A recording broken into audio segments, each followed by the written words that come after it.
আমরা যখন নবী সাল্লাল্লাহু আলাইহি ইসলামকে সালাম দেই, দুরূদ পাঠ করি, বিষ্ণু সাল্লাল্লাহু আলাইহি ইসলাম কবর থেকে ওই সালামের উত্তর দেন। আল্লাহ তাআলা ওনার রূহটাকে ফিরিয়ে দেন, উত্তর দেন। সাহাবারা বললেন, ইয়া রাসূলুল্লাহ, কিভাবে আপনি উত্তর দেন? আপনার দেহ মাটি খেয়ে ফেলবে না? রাসূল সাল্লাল্লাহু আলাইহি ওয়াসাল্লাম বললেন, ইন্নাল্লাহ তাবারাকা ওয়া তাআলা হাররামা আলাল আরদি আজসাদাল আম্বিয়া। আল্লাহ তাআলা নবীদের দেহকে নষ্ট করা মাটির জন্য হারাম করে দিয়েছেন। কোনো মাটি কোনো নবীর দেহকে টাচ করতে পারে না, নষ্ট করতে পারে না। নবীরা কবরে জীবিত, সেখানে সালাত আদায় করে, তাদেরকে স্পেশাল রিজিক দেওয়া হয়। এটাকেই বলা হয় হায়াতুন নবী।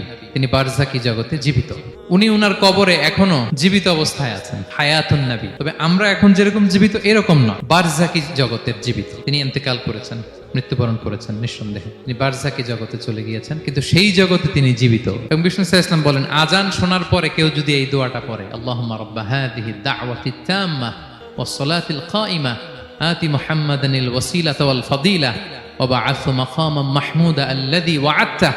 এই দোয়াটা যে পড়ে আজান শোনার পরে, বিষ্ণু সাল্লাল্লাহু আলাইহি ওয়াসাল্লাম বলেন, হাল্লাত লাহু শাফাআতি ইয়াউমাল কিয়ামা। কিয়ামতের দিন তার জন্য সুপারিশ করা আমি নবীর জন্য ওয়াজিব হয়ে যায়। যারা পড়েন না পড়বেন। এবার কিয়ামতে বিষ্ণু সাল্লাল্লাহু আলাইহি ওয়াসাল্লামের কি ফিচার থাকবে একটু কিয়ামতেরটা শুনে শেষ করি। বিষ্ণু সাল্লাল্লাহু আলাইহি ওয়াসাল্লাম বলেন, আনা আউয়ালু মান ইয়ানশাক্কু আনহুল কবরু। কিয়ামতের দিন ময়দানে মাহশারে, হাশরের ময়দানে সর্বপ্রথম আমি কবর ফুঁড়ে উপরে উঠে দাঁড়াবো। কে উঠে দাঁড়াবে? বিষ্ণু সাল্লাল্লাহু আলাইহি ওয়াসাল্লাম সর্বপ্রথম কবর ফুঁড়ে উনি উঠে দাঁড়াবেন। এবং হাশরের ময়দানে উনি কোথায় দাঁড়াবেন? ওনার জন্য একটা স্পেশাল জায়গা থাকবে। জায়গাটার নাম হচ্ছে মাকামে মাহমুদ। জায়গাটার নাম কি? মাকামে মাহমুদ। ওইখানে বিষ্ণু সাল্লাল্লাহু আলাইহি ওয়াসাল্লাম মাকামে মাহমুদে দাঁড়াবেন। আল্লাহ তাআলা বলেন, ওয়া মিনাল লাইলি ফাতাহাজ্জাদ বিহি নাফিলাতাল লাক আসা আইয়াবআসাকা রাব্বুকা মাকামান মাহমুদা। ওখানে বিষ্ণু সাল্লাল্লাহু আলাইহি ওয়াসাল্লাম দাঁড়াবেন, মাকামে মাহমুদে তিনি সিজদায় লুটিয়ে থাকবেন। এবং সেদিন তিনি সুপারিশ করবেন, সাহিবুশ শাফাআ, তিনি সুপারিশ করবেন। অন্য কোন নবী সুপারিশের সাহস করে স্পর্ধাও দেখা।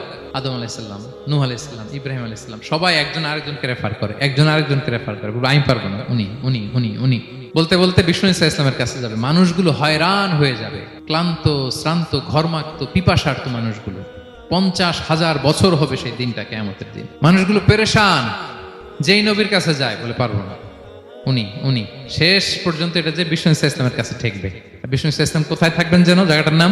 জায়গাটার নাম মাকামে মাহমুদে সেজদা অবস্থায় থাকবেন, সেজদা অবস্থায় থাকবেন। সব নবীরা বলবে নাফসি নাফসি, আল্লাহ তুমি আমারে বাঁচাও, আল্লাহ আমারে বাঁচাও, আল্লাহ আমারে বাঁচাও।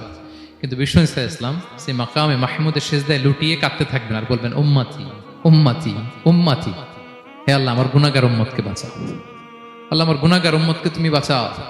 কাঁদতে থাকবেন বিষ্ণু সাল্লাল্লাহু আলাইহি ওয়াসাল্লাম ওই জায়গায়। তখন আল্লাহ তাআলা বলবেন, ইয়া মুহাম্মদ ইরফা রাসাক, হে মুহাম্মদ মাথা তোলো, কুল তুসমা, আজকে তুমি যা বলবে তাই শোনা হবে, সাল তু'তা, যা চাবে তাই দেয়া হবে, ওয়াশফা তুশাফা, যার জন্য সুপারিশ করা হবে, যার জন্য সুপারিশ তুমি করবে তার জন্যই সুপারিশ কবুল করা হবে। বিষ্ণু সাল্লাল্লাহু আলাইহি ওয়াসাল্লাম তখন সুপারিশ করবেন, শুরু করবেন, স্টার্টিং। তো বিষ্ণু সাল্লাল্লাহু আলাইহি ওয়াসাল্লামের সুপারিশ আমরা চাই কি চাই না বলেন?